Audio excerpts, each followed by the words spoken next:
நம்முடைய மீறுதல்கள் நிமித்தம் அவர் காயப்பட்டு, நம்முடைய அக்கிரமங்களின் நிமித்தம் அவர் நொறுக்கப்பட்டார். நமக்கு சமாதானத்தை உண்டு பண்ணும் ஆக்கினை அவர் மேல் வந்தது. அவருடைய தழும்புகளால், எல்லாம் கரங்களை தட்டி தேவனை மேம்படுத்துவோம். அவர் காயப்பட்டதுனால, உனக்கு காயத்தை பார்த்தீங்க, இந்த காயத்துக்குள்ள இருக்கிற சுகத்தை பார்த்தீங்களா? எல்லாம் சொல்லுங்க, இயேசுவின் தழும்புகளால். தழும்ப பார்க்குறீங்க, அந்த தழும்புக்குள்ள இருக்கிற சுகத்தை நீங்க பார்க்க முடியுதா? அதுதான் சொல்றேன், கண்டு விசுவாசிக்கிறவனை விட காணாமல் அதற்குள்ளே மறைந்திருக்கிற சுகத்தை விசுவாசிக்கிறவனே பாக்கியம். சமாதானம் இல்லையா? எனக்கு சமாதானத்தை உண்டு பண்ணும் தண்டனை அவர் மேல்.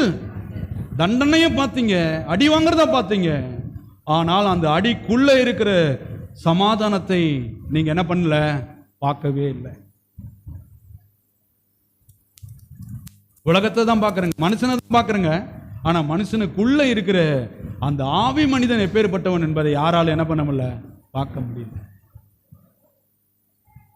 அடுத்தது சொல்றாரு, கவனிங்க, எல்லாம் சொல்லுங்க, எல்லாரும் இந்த வார்த்தையை நாம் சொல்லுவோம். நம்மளுடைய மீறுதல்களின் நிமித்தம் அவர் காயப்பட்டு, நம்முடைய அக்கிரமங்களின் நிமித்தம் இயேசு நொறுக்கப்பட்டார். நமக்கு சமாதானத்தை உண்டு பண்ணும் ஆக்கினை அவர் மேல் வந்தது. அவருடைய தழும்புகளால் நாம் சுகமாகிறோம். இதை நீங்க சொன்னாதான் உங்களுக்கு என்ன கிடைக்கும்? சுகத்தை பார்க்கல, சுகம் வார்த்தைக்குள்ள வச்சிருக்கிறார். எல்லாம் சொல்லுங்க, இயேசுவின் தழும்புகளால் நான் சுகமானேன். சொல்லதான் நடக்கும். பார்க்க முடியல, ஆனால் பார்க்க முடியாத ஒன்றை பார்க்கக்கூடியதாய் தேவ வார்த்தை மாற்றிவிடும்.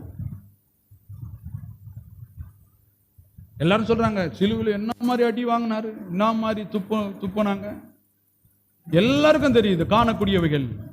ஆனா இதெல்லாம் எதுக்கு நடந்தது என்பது காணக்கூடாத ஒன்று இருக்கிறது. மனுகுலத்திற்கு என்ன உண்டாக்கணும், என்ன கொடுக்கணும், அதே இடத்துல தான் ஜனங்க பார்த்தாங்க, மேலதான் பார்த்தாங்க. ஆனா என்ன விஷயத்துக்கு நடக்கிறது என்பதை புரிந்து கொள்ள. இதே உலகம் அப்படிதான், பிரச்சனையை தான் பேசிட்டு இருக்குது, பிரச்சனையை தான் பார்த்துட்டு இருக்குது, நோயை தான் பார்க்குறாங்க, அதை தான் பேசிட்டு இருக்கிறாங்க. ஆனால் கடவுளிடத்திலிருந்து சுகம் உண்டாகும் என்பதை குறித்து எந்த மனிதன் என்ன பண்றதில்ல, பேசுறதில்ல, பார்க்கறது இல்லை.